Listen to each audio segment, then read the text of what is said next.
اگر ایک بادشاہ کی سلطنت میں ایک بچہ بھوکا سو جائے تو کیا وہ بادشاہ واقعی کامیاب کہلا سکتا ہے؟ آج کی کہانی اسی سوال کا جواب ہے۔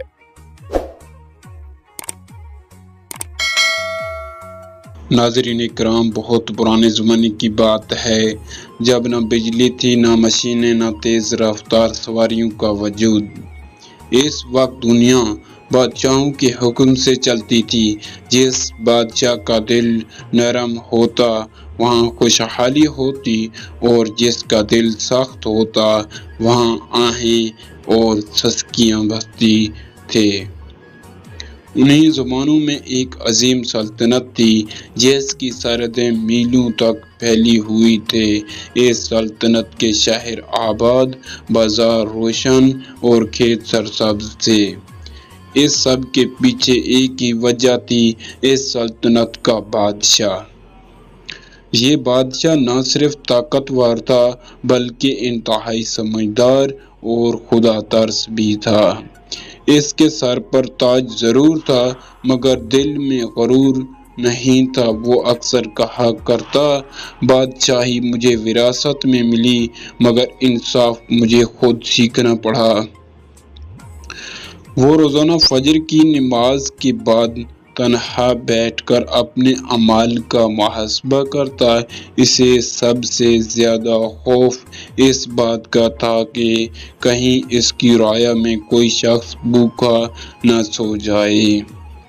بادشاہ کا دربار سب کے لیے کھلا تھا، امیر ہو یا غریب، سپاہی ہو یا کسان، ہر شخص بلا خوف اپنی بات کہہ سکتا تھا۔ ایک دن ایک بوڑھا کسان دربار میں آیا اور بولا، بادشاہ سلامت، آپ کے ایک افسر نے میری زمین چھین لی۔ دربار میں خاموشی چھا گئی۔ بادشاہ نے افسر کو بلایا، تحقیق کی اور فوراً فیصلہ سنایا۔ زمین کسان کو واپس ملی اور افسر کو سزا دی گئی۔ بادشاہ نے کہا، اگر انصاف نہ ہو تو تاج میرے سر پر بوجھ ہے۔ ایک رات بادشاہ محل کی چھت پر کھڑا ستاروں کو دیکھ رہا تھا۔ ہوا ٹھنڈی تھی مگر اس کے دل میں بے چینی تھی۔ اس نے خود سے کہا، کیا واقعی میری سلطنت میں سب خوش ہیں؟ کیا کوئی ایسا تو نہیں جو مجھ سے فریاد کرنا چاہتا ہو مگر کر نہ پاتا ہو؟ اسی رات اس نے ایک فیصلہ کیا جس نے تاریخ بدل دی۔ اگلی رات بادشاہ نے عام کپڑے پہنے، نہ تاج نہ خاص لباس، صرف ایک سادہ انسان کی طرح۔ وزیر نے روکا، حضور یہ خطرناک ہو سکتا ہے۔ بادشاہ نے جواب دیا، جو بادشاہ رعایا کا حال خود نہ دیکھے وہ اندھا حکمران ہوتا ہے۔ وہ خاموشی سے محل سے نکل گیا۔ بادشاہ تنگ گلیوں، سنسان راستوں اور غریب محلوں سے گزرا۔ کہیں لوگ سو رہے تھے، کہیں درد کی سسکیاں تھے۔ اچانک ایک جھونپڑی سے بچوں کے رونے کی آواز آئی۔ وہ رک گیا۔ یہ آواز عام نہ تھی، یہ بھوک کی آواز تھی۔ بادشاہ نے دروازہ کھٹکھٹایا۔ عورت نے ڈرتے ہوئے پوچھا، کون؟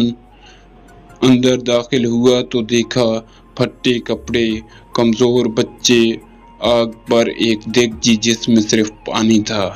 بادشاہ نے پوچھا، کیا پک رہی ہو؟ عورت رو پڑی، کچھ نہیں، بچوں کو بلا رہی ہوں، 3 دن سے فاقہ ہے۔ پھر اس نے آسمان کی طرف دیکھ کر کہا، اللہ انصاف کرنے والا ہے، وہ بادشاہ سے ضرور پوچھے گا۔ یہ الفاظ بادشاہ کے دل میں اتر گئے۔ بادشاہ باہر نکلا، آنسو اس کی آنکھوں سے بہہ رہے تھے۔ اس نے خود سے کہا، اگر یہ بچے بھوکے ہیں تو میری حکومت ناکام ہے۔ اسی وقت اس نے ارادہ کر لیا کہ اب وہ صرف حکم نہیں دے گا بلکہ خود مثال بنے گا۔ وہ محل پہنچا، غلے کے گودام سے آٹے کی بوری، گھی، کھجوریں خود اٹھائے۔ خادم نے کہا، حضور یہ کام ہمیں کرنے دیں۔ بادشاہ بولا، میرا بوجھ قیامت کے دن کوئی اور نہیں اٹھائے گا۔ بادشاہ نے خود کھانا پکایا، بچوں کو کھلایا، بچے ہنسنے لگے۔ عورت نے کہا اللہ تمہیں سلامت رکھے۔ بادشاہ خاموش رہا مگر دل میں سکون اتر آیا۔ اگلے دن بادشاہ نے اعلان کیا کوئی بھوکا نہیں سوئے گا، ہر شہر میں غریب خانہ، ہر مظلوم کے لیے دروازہ کھلا ہے۔ اس نے کہا آج سے میں صرف بادشاہ نہیں خادم ہوں۔ سالوں بعد وہ بادشاہ دنیا سے رخصت ہوا۔ لوگ اس کی قبر پر آ کر کہتے یہ وہ بادشاہ تھا جو تخت سے نہیں دلوں پر حکومت کرتا تھا۔ اصل بادشاہی انصاف ہے۔